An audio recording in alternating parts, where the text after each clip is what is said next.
Hey, what's up everybody? Cledus T. Judd down here with my buddy Tanner at Bill Cole Nissan, man.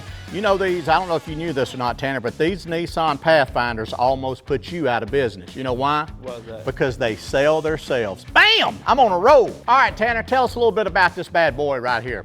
Yeah, so starting with the Pathfinder, so we got huge third rows starting in the back. We got our Ease Flex second row, so really just a touch of a button. Pop the seats up, super convenient to get to the back. Brand new body style. Yeah. So some of the awesome features that we have on this, 7 different drive modes for any type of terrain. Oh, that's cool. Yeah, also has a huge towing capacity. You're looking at 6,000 pounds in this SUV. So you can put that big bass boat behind it, can't you? Of course, of course. Well, it is a sweet ride, I guarantee you, and it's got the cool screen and stuff up there, kind of like the Rogue does as well, right? Oh yeah, for sure, for sure. No college education needed, right? No college education needed, I can work it.